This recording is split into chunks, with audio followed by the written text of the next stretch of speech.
Yes, good morning, good afternoon, and good evening, depending on whether you are watching us from. This is another nation of politics on the street. You can subscribe to our YouTube channel, like our videos, share, comment for more political discourse. You can subscribe to our YouTube channel, like our videos, share, comment for more political discourse. Yesterday, the wife of the Biafran leader, Uche Kanu, has come out to say that see Nigeria will born if her husband dies in prison. Yesterday, she paid a visit to the leader of the Biafra nation. He said her husband is really going through a whole lot in detention, and that see Nigeria government will not find it easy if her husband dies in prison, sir. How can you react to this, sir? Of course, that's what is going to happen. With a lot of respect to Mazi IPOB leader Nnamdi Kanu, respect a man who has shown resilience, who has shown that he's a man of many parts, who has shown that he's another Ojuku in the making, who has sacrificed both money and lives to make Igbos, relevant in a situation of suppression. We are the generation of the suppressed. There's no doubt about it, and that's what Nnamdi Kanu represents. You can see recently the news came out very has spread everywhere. After Uche Kanu, the wife of the IPOP leader, had made several attempts, to have access to the husband for the past how many years, but unfortunately, the business mogul from Anambra State, we are talking about Ifanyoba, was able to get that done, with the help of Nnamdi Kanu's lawyer, and the wife was able to have access to the detained leader. And of course, before that time, I don't want to make a feast of what happened, when during the period Nnamdi Kanu was kidnapped from Kenya. There was a lot of news making round, and Ifeanyi has gone to different TV stations now to state his own perspective on how Nnamdi Kanu was. But we can see, at the end of the day, they said the end will justify the means. But let us go to how what the report and the findings, from Uche Kanu on his interaction with the IPOB leader. And of course, she came out openly to tell the whole world that her husband, talking about Mazi Nnamdi Kanu, has been experiencing a lot of health challenges, and if anything, peradventure, happens to him, of course, what the Yoruba dictators are talking about today, will be a child's play. You know what I'm talking about? Recently, they sent a serious signal to the Afenifere, and of course, some Yoruba renowned leaders. One of them was Professor Akintoye, and they made it very clearly, the Yoruba youth organization in diaspora, that they are no longer interested in restructuring of the country, and they are very themselves should be careful, the way they go about. What they want is Yoruba nation, and they are ready for any form of challenge that will come as a result of that to have their nation intact. Because for the past few years, since the uprising of the caliphate called the Fulanis, over more than 50,000 Yorubas has been murdered, and it is quite unacceptable, So the same thing goes to what Nnamdi Kanu, of course, represent for the entire Biafra land. One don't want to go into details. We are watching, the whole world is watching. We have seen the United States of America government coming to take a stand on the illegal detention of Mazi Nnamdi Kanu. We have seen the international community take a stand too. We have seen the UK take a stand. So, but the Nigerian government, they want to behave like Hamas. They will understand that the use of force has no monopoly. The use of force, arms, struggle, is not, nobody has monopoly of power. You understand? They have been warned. They have been told. The wives have gone to see the husband and find out that there is a lot of things going on there that is not in the public space.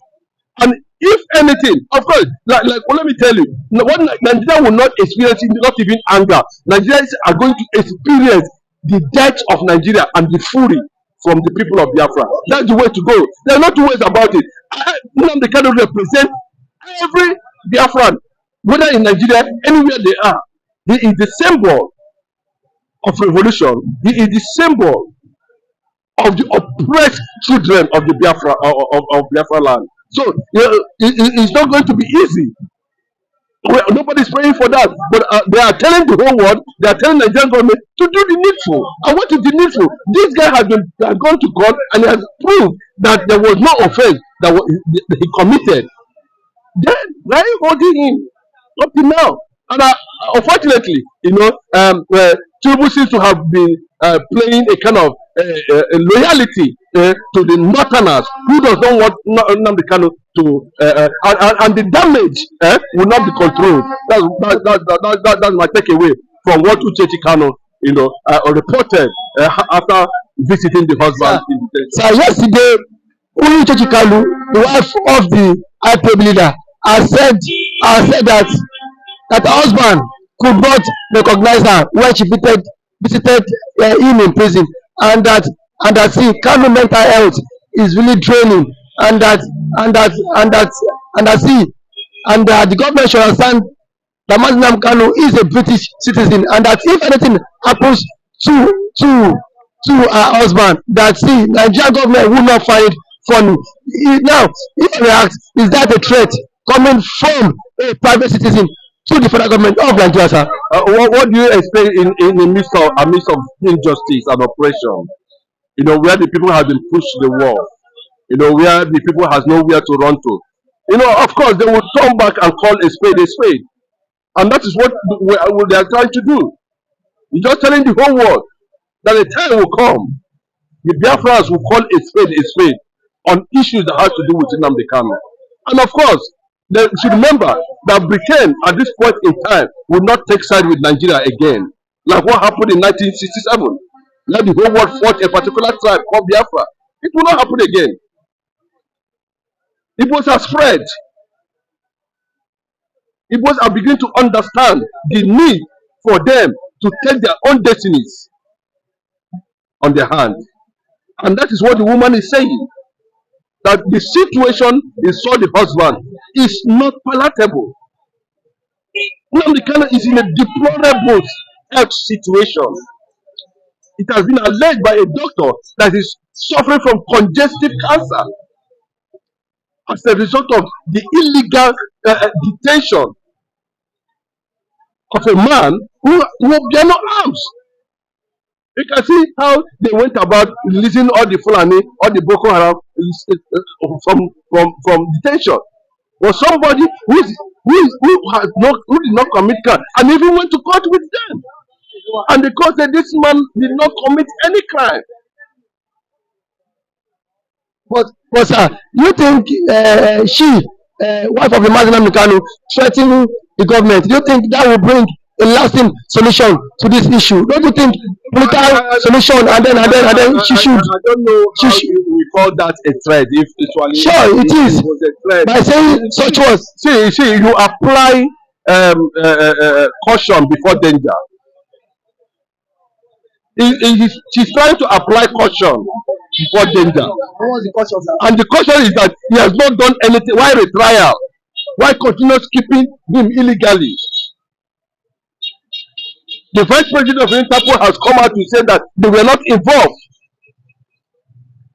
Then how come the police in Kenya or the security agencies in Kenya and the Nigerian government violated the Commonwealth rules and obligations that governs Commonwealth nations? And on that, they still kept him without proper legal processes. And he said it's a threat. Nigerian government are the ones threatening Igbos and Biafrans anywhere. What they are doing in Nnamdi Kanu is oppression and suppression. It's a threat to the existence of Igbos. And you know what that means? If you get to a point where, according to Chino Achebe, the center cannot be able to hold, what they're going to experience, and I said it before, it's not going to be like, what happened in 1967, where the whole world came after BiAFRA. This time around, it's going to be a different game, and that's what Uche Chikalo is trying to tell Nigerians, and of course, the government of Nigeria. Sir, lastly before I let you go, sir. Sir, what if the federal government refuse to adhere to our instruction? What do you think will happen, sir? Refuse what? Refuse to listen to Uche Kanu. Is it going? It's not Uche Chikalo they are supposed to listen to. There are rules and regulations, not Uche Chikalo. Uche Chikalo is not the constitution. Uche Chikalo is not the Geneva Convention. Uche Chikalo is not the different treaties Nigerian government is signatory to on self-determination and human rights. It's not Uche Chikalo. When you say you believe in the rule of law, what does that mean? That is democracy. Unless you are telling me that there's no democracy principles and tenets anywhere in the world. It's not the business of Uche Chikalo. It is the need for them, the federal government of Nigeria, to do the needful. It's as simple as that. Thank you. You've listened to our guests. It is the need and the federal government to do the needful. You can subscribe to our YouTube channel, like our videos, share, comment for more political discourse. Thank you.